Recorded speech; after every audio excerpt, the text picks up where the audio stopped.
Today, I'm sharing my top 10 predictions for 2026, centered on one simple but uncomfortable truth. Business as usual is dead. The economy is already shifting in visible ways, from the collapse of the restaurant model to the rise of the one-person corporation. We are watching the world split into two distinct economies. On one side, you have the old world, traditional TV, dining out, and legacy corporate jobs. That world is getting expensive, slow, and obsolete.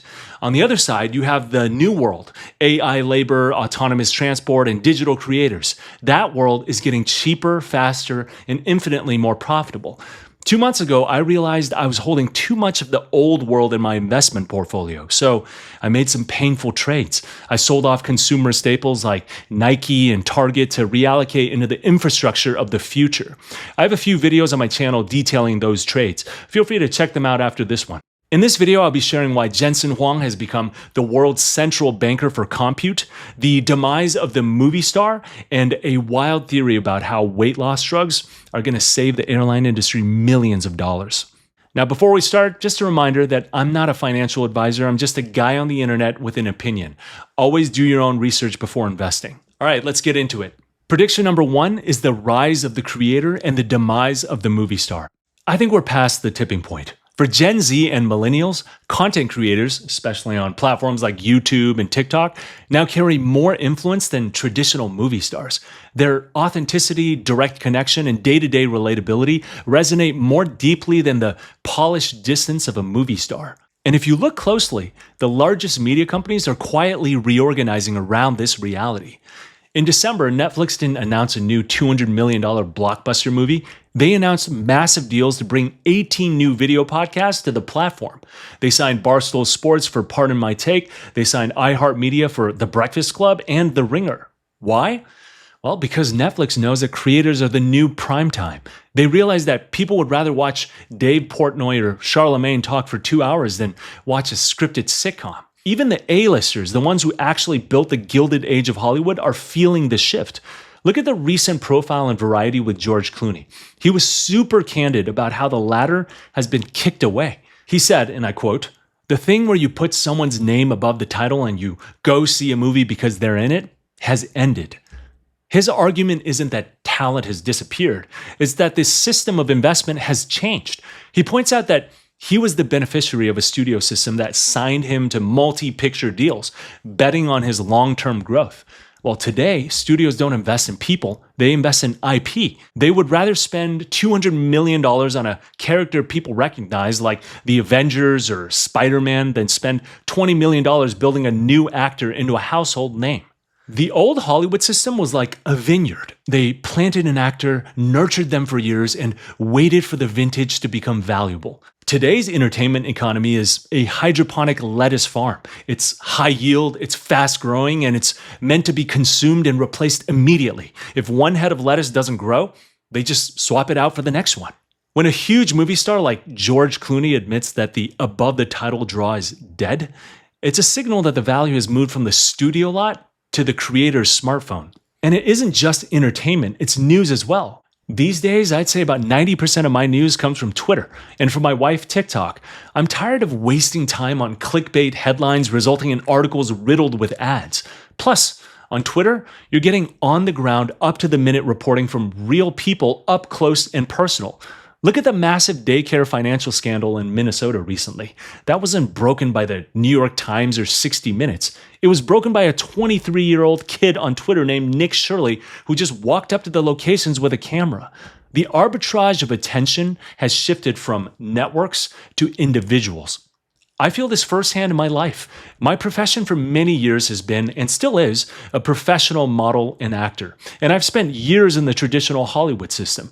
But I started this YouTube channel because I wanted more control over my career. Relying solely on casting directors to decide when and how I get to speak is pretty limiting. In 2026, owning your own distribution just means having more options and more leverage. Prediction number 2 is the victory of low-friction media. Humans, we're naturally lazy. We follow the path of least resistance and lowest friction. Think about the friction score of entertainment. Going to a movie theater, high friction. You have to drive to the theater, find parking, park, pay $20, sit in a dark room for 3 hours with strangers, pay for parking, then drive home. Watching Netflix, Medium friction. No driving required. You stay home on your living room couch, but you have to scroll, decide, and commit to a 30-minute or 1-hour episode. Now, YouTube or TikTok? Zero friction. You tap, the app opens, and the algorithm feeds you a dopamine hit in 3 seconds. And the numbers prove this isn't just a feeling. Nielsen just released their latest report for 2025. Streaming has officially crossed 50% of all TV usage for the first time in history. To watch shows and movies, right? No, not quite. YouTube is the #1 streamer on TV screens. Not Netflix, not Disney+, YouTube. People are turning on their $2,000 OLED TVs and watching Mr. Beast or Marquez Brownlee instead of HBO. I'm a living example of this. I travel quite a bit for work. 5 years ago, I would download 3 movies on Netflix for a flight. Today, I download 15 YouTube videos for offline viewing. I'd much rather watch up-to-date niche content posted 12 hours ago that speaks to my specific interests, investing, tech, MBA highlights, not broad content made for everyone. The algorithm knows me better than a Hollywood showrunner ever could. So if YouTube is winning, why am I buying Netflix stock? Well, because Netflix is the only legacy media company that isn't in denial. Disney and Warner Brothers are still trying to protect the old movie star model. Netflix is pivoting. They see the friction problem. That is why they're bringing in video podcasts like the new Barstool deal and live events like the NFL Christmas games. They are transforming from a prestige drama library into a daily habit app. They are effectively positioning themselves as the premium tier of the creator economy. In a world of infinite content, they are the only ones building a bridge between Hollywood and YouTube. That's a winning strategy. If you want to learn more about my take on the recent Warner Brothers acquisition, I have a few videos on my channel. Feel free to check it out after this one. Prediction number 3, the year of the side hustle and solopreneurs. Side hustles aren't just a trend, it's a survival mechanism. We are witnessing the hollowing out of the corporate ladder. For 50 years, the career path was simple. You started as a junior associate, you climbed to middle manager, and then eventually became a VP. AI is cutting out the rungs of that ladder. If you're a junior copywriter, data analyst, or coder, Claude isn't just a tool, it's your replacement. Because of this, people are realizing that a single W-2 income is actually the riskiest position to be in because you have a single point of failure. We're going to see millions of people using AI to decouple their time from their money. The side hustle stops being a cute hobby and becomes a mandatory hedge against unemployment. If you aren't building a secondary income stream, you're walking on a tightrope without a net. 2026 will be the year of the solopreneur. We're moving from an economy of musicians to an economy of conductors. In the old world, you were hired to play the violin, to do one specific task in a big orchestra, write code, answer emails, design logos for 40 hours a week. In the new world, you are the conductor. You don't play the instrument. You direct the orchestra of AI agents that play for you. OpenAI CEO Sam Altman predicted that we will soon see the first one-person billion-dollar company. That sounds impossible until you realize that one person now has the leverage of 1,000. The US Census Bureau recently reported a record-breaking number of business applications, over 500,000 in November 2025 alone. People aren't just starting side hustles to make extra cash. They're realizing that the barrier to entry has collapsed to zero. If you can build an app, market a product, and handle customer service all by yourself using Claude or Gemini, why would you sell your time to a corporation for a salary? 2026 is the year the employee starts becoming the competitor. The smartest people won't be climbing the corporate ladder. They'll be building their own elevators. Prediction number 4 is Google's lead over Microsoft will explode. We already saw Google flip Microsoft market cap recently, but the gap is about to get much wider because of one man, Jensen Huang. See, Microsoft has a Jensen problem. Satya Nadella is a brilliant CEO, but he's currently NVIDIA's biggest customer.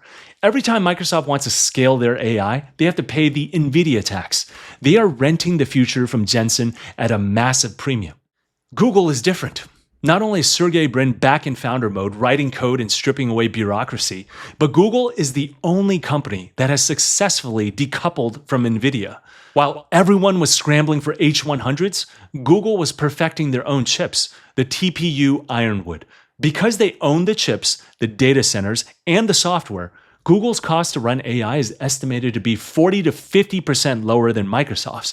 In a world where AI becomes a utility, the company that doesn't have to pay a middleman like Jensen Huang wins the margin war. And the proof isn't just in the balance sheet, it's in the product. Look at the LMSYS chatbot arena. For the first time, Gemini 3 Pro is sitting at number 1 overall, toppling GPT-5. While Microsoft is shackled to OpenAI's roadmap and NVIDIA's hardware, Google owns the entire stack, from the Ironwood TPU chips up to YouTube's massive data library. In a price war, the lowest cost provider always wins. And my theory is Google will crush Microsoft in the long run. Prediction number 5 is ChatGPT's market share will decline further due to the collapse of the destination AI chatbot. Look, I know it sounds crazy because they had a huge head start and all the youngins are using ChatGPT, but I think we are moving from the novelty phase of AI into the utility phase. And in this phase, ChatGPT has a fatal flaw. It's a destination.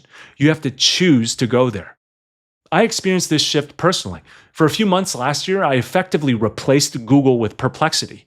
I genuinely thought Google search would become obsolete.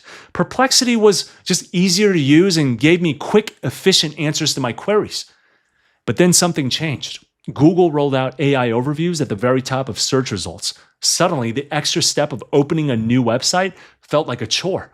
I haven't used Perplexity since probably August of last year. And as sad as it sounds, I probably won't ever use it again. Google's AI overviews in Gemini are just too good. This is the internet browser war all over again. Netscape had the better product, but Microsoft had the OS. Today, Alphabet and Meta own the OS of our lives. Google processes 8.5 billion searches a day. YouTube has 2.7 billion daily users. Meta has 3.5 billion users across WhatsApp, Instagram, and Facebook. When AI is a feature of a tool you already use, you won't leave to find a standalone version that provides similar value. Meta's recent acquisition of Manus is the smoking gun here. They aren't just building a chatbot, they're building agents that live inside your WhatsApp threads. If I can ask my Meta AI to book a flight while I'm already texting with my wife about a vacation, why would I ever open ChatGPT? At the end of the day, LLMs are hungry, and data is the only food that matters. ChatGPT is eating the public web, but Meta and Google are eating our behavior. Google knows where I'm going on Maps, and Meta knows what I'm buying on Instagram. I've already moved my entire workflow. I still use ChatGPT for the occasional quick task, but it's no longer my home. In 2026, the destination bot becomes a niche tool for power users, while the giants with the distribution, Google and Meta, capture the remaining 95% of the planet. Prediction number 6 is Siri will be powered by Google's Gemini. Apple builds the best car body in the world, the iPhone. It's beautiful, it's premium, people love it. But right now, the engine, Siri, is a lawnmower engine. It stalls, it's slow, and it's frankly dumb. Apple has realized they can't figure out how to build a Ferrari engine fast enough to catch up. They are years behind on data. So what do? You buy the engine.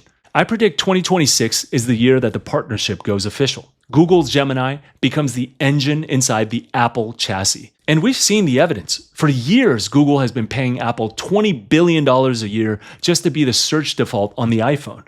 This is the natural evolution of that deal. For Apple, it solves their slow and dumb Siri problem instantly. For Google, it puts Gemini in the pockets of 1.5 billion wealthy users. It's the ultimate moat that locks out ChatGPT and Microsoft forever. Prediction number 7 is Tesla hits a $2 trillion market cap.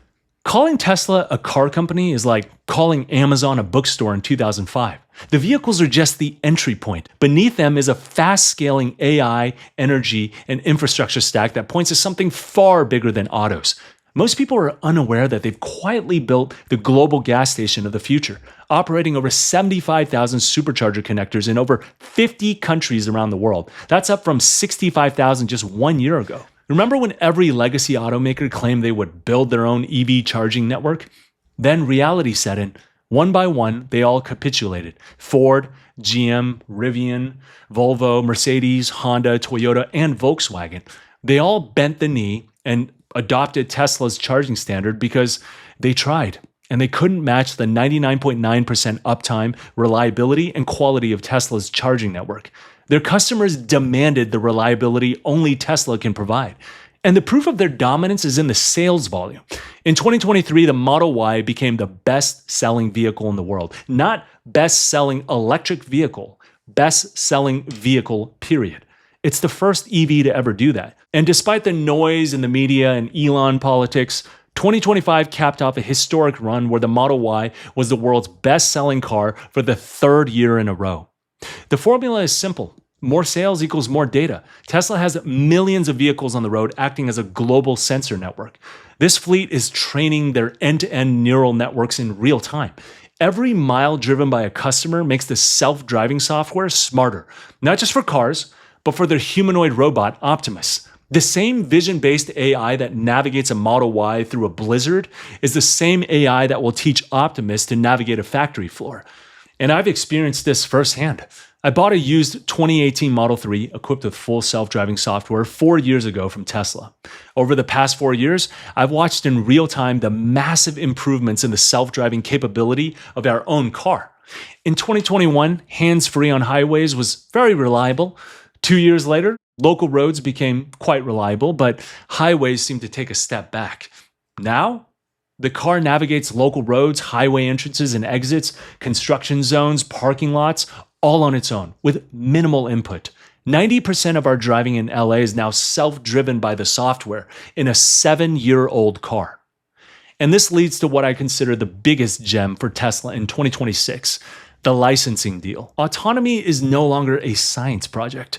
We just saw David Moss drive his Model 3 from Los Angeles to Myrtle Beach, 2,700 miles with zero human interventions, coast to coast through city streets and highway interchanges without a single disengagement. As Tesla deploys cybercabs and robotaxis in more jurisdictions this year, the world is going to have a light bulb moment. They'll realize that Waymo is just a ride-hailing app, a good one, but Tesla is a platform where you can actually own the vehicle, and for a super reasonable price.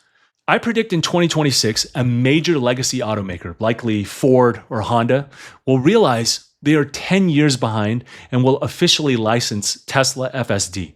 Just like the Chargers, once the first one falls, the rest will follow. Tesla then becomes the Windows of autonomous driving. When you own the rails and the software that runs on them, $2 trillion is just the beginning. Prediction number 8 is DoorDash grows and restaurants will struggle. A few months ago, I sold my restaurant stocks because, frankly, the math is broken. Dining out is way too expensive these days. Why? Well, let's break down what a restaurant actually is. It's a factory attached to a luxury showroom.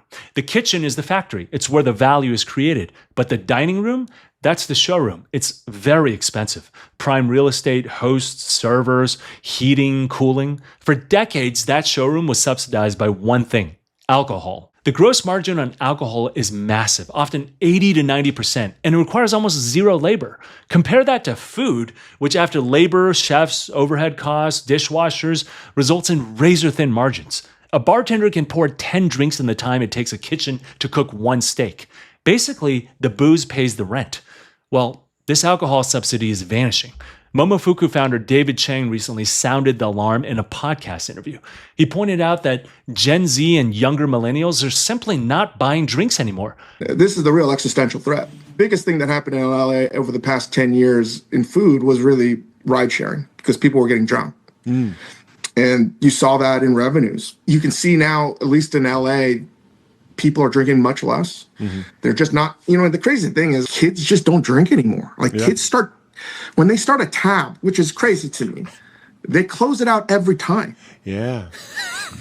What is going on? There's a responsibility. It's hurting small businesses. It is. It is hurting small businesses. And, a normal restaurant ratio is 70 to 30% for the most part. Roughly 70% food to 30% bev sales. And I think that has completely shifted.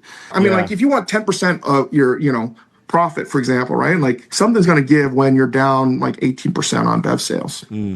Yes. I think that's the average right now or something like that, 15, 18%. So I don't have an answer. Food needs to get more expensive. I've been saying that for a long time, but that comes across as terrible when people read that as a pull quote because it's already expensive. So I don't know what the answers are. You have entire tables ordering expensive food and drinking tap water. His data was terrifying. In an industry with razor-thin margins, you can't survive a nearly 20% drop in your highest margin product. Without the booze cushion, Restaurants can't afford to break even on food anymore. They have to price the menu to actually make a profit. That's why your pasta is now $34. The restaurant has no choice but to shift that cost onto the food menu. Essentially, we are all paying a sobriety tax. You aren't just paying for the pasta, you're paying for the missing martini. The showroom is becoming a liability. Traditional restaurants are becoming the Blockbuster video of food. We still want the movie, the food, but we don't want to drive to the store to get it. Similar to Netflix, DoorDash has amassed massive amounts of data on what cuisines people are searching for across different pockets of the US. That insight lets them partner with existing restaurants to spin up ghost kitchens almost overnight, creating new delivery-only brands for wings, fries, and pizza. I go deeper into this in a video on my top 5 hidden gem stocks I'm holding for the next decade, and DoorDash is one of them. I predict a massive shift to ghost kitchens, industrial units with low rent and zero waiters, running exclusively on DoorDash rails. This is why I'm bullish on the infrastructure DoorDash, but bearish on the operators, Kava, Chipotle, Sweetgreen. The expensive overhead cost when coupled with lower profit margins is not looking good. Predictions 9 and 10 are about the GLP-1 ripple effects. We know Ozempic is changing food habits, but the market isn't pricing in the shockwaves. Prediction number 9 is the wardrobe supercycle. We talk about the iPhone supercycle, when everyone upgrades their phone at once. In 2026, we are going to see the body supercycle. GLP-1s aren't just a niche trend anymore. According to the KFF Kaiser Family Foundation, 1 in 8 American adults has now taken a GLP-1 drug like Ozempic or Wegovy. That means for every 8 people you know, chances are one of them has taken Ozempic. That's incredible. Goldman Sachs estimates that by 2030, 30 million Americans could be on these drugs. We are talking about a demographic shift roughly the size of the entire population of Texas. As these millions of people lose 15 to 20% of their body weight, we face a weird economic problem. Nothing fits. We're about to see the forced obsolescence of the American wardrobe. You can't just take in a pair of jeans that are 4 sizes too big. You have to buy new ones. This is a massive tailwind for basics, athleisure, and fast fashion brands. It's not about vanity, it's about utility. Every closet in America is about to get turned over, and the companies selling the new basics are going to print money. And finally, prediction number 10, airlines will save millions on fuel. This is my wildest theory because it sounds like science fiction, but it's just basic math. Airlines run on razor-thin margins. Their biggest expense is fuel. Fuel consumption is dictated by weight. Think of an airline like a Formula One team. They spend millions to shave ounces off the car to go faster and use less gas. If the average passenger weight drops by 5 to 10 pounds due to Ozempic, and you multiply that by the 160 million passengers Delta flies a year, that is hundreds of millions of pounds of dead weight removed from the sky. That translates directly into fuel savings. It is pure margin expansion. They don't have to sell a single extra ticket or raise prices to make more money. They just have to fly lighter planes. I'm betting the Q3, Q4 earnings calls for airlines will mention weight efficiencies for the first time in history. We are watching the world split in two. On one side, the old world, traditional TV, dining out, and the corporate ladder. It feels safe, but it's getting slower and more expensive every day. On the other side, the new world, AI labor, autonomous transport, and digital creators. It feels chaotic, but it's getting cheaper, faster, and exponentially more profitable. My question to you is, which world are you betting on for 2026 and beyond? Are you buying the old world because people hate change and want to stick to what feels comfortable? Or are you positioning yourself for the new world even though it feels risky? Let me know in the comments. Team old world or team new world? Subscribe to see if I'm right or if I'm just burning a hole in my portfolio. And if you enjoyed the video, press the like button. It helps deliver more similar content to your feed. I'll see you in the next one.